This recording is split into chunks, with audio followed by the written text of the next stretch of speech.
Our beloved duly elected president has declared Antifa as a domestic terrorist organization. It has now begun, folks. According to every bit of law that I could find, says that terrorists are non-uniformed enemy combatants. They are below enemy soldiers in the field trying to kill you. They have no rights at all, can be arrested on sight, or shot and killed where they stand. What is happening across this country is an invasion. Those providing the resources and paying these thugs are guilty of aiding and abetting the enemy, inciting riots, and high treason. Anyone with two brain cells to rub together knows who is behind this. Upon the declaration of enemy terrorist status, these people can be dispatched by any patriot who happens to be fortunate enough to be presented with the opportunity. Certainly, our troops returning from protracted, fabricated wars in the Middle East won't flinch at fighting a real war against the true enemies of freedom right here at home, after being tricked into risking their lives and watching their buddies die for globalist Nazi scumbag bankers, drug smugglers, and child traffickers. In the words of the late Dr. Stan Monteith, a dear friend, quote, "We have the best enemies that money can buy," end quote. Q has told us that Antifa tracing has been in progress for quite some time.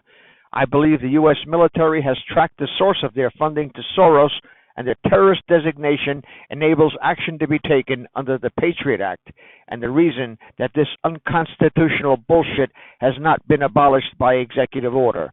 It is clear that the assets of terrorists can be seized and terrorists shipped off to Gitmo. Being officially designated as terrorists also gives tacit consent of the government to patriot citizens, the loosely knit militia cited in the Second Amendment, to dispatch enemy troops wherever they pop up.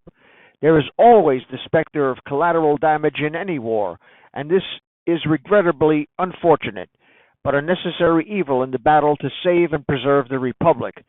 Better it would be if an executive order reaffirming the supremacy clause of the Constitution pertaining to the inalienable right guaranteed by the Second Amendment, immediately revoking all state firearms laws along with a tax credit for the purchase of firearms, were to be enacted.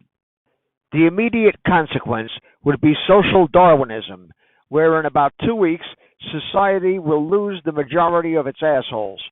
Following this will be a self-policing society where criminals and Antifa-like scumbags who are now protected by the mainstream media politically correct bullshit will retreat into their mommy's basements again, playing Call of Duty on their Xboxes and roasting s'mores in their ghetto backyards.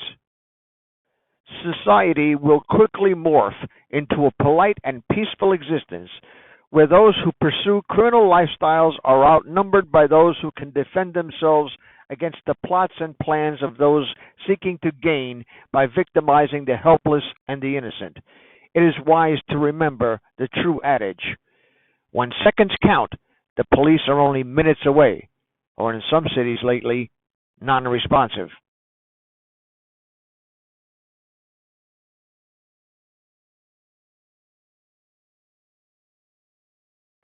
So defend yourself and your family, and if you find it difficult to buy a gun where you are, remember that there are air guns that are just as lethal as powder-burning weapons, are not legally guns, and can be mailed to you, requiring no registration, and thus you can circumvent confiscation.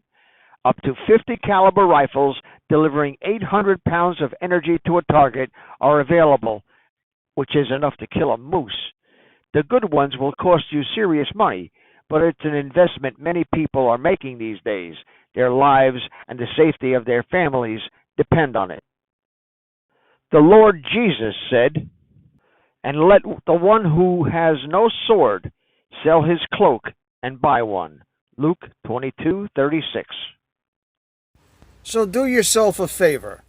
Go to pyramydair.com and get yourself a sword. Get you a good one. Tell them Dave from Inglorious Patriots sent you. There's a link in the description. This is Dave from Net4Truth USA Inglorious Patriots. Thank you for watching. Thank you for sharing this video. Thank you for your comments. Thank you for your prayers. Thank you for your calls of encouragement. And most of all, thank you for your support. As for those things herein alleged, I have good reason and multiple reliable sources which lead me to believe they are true.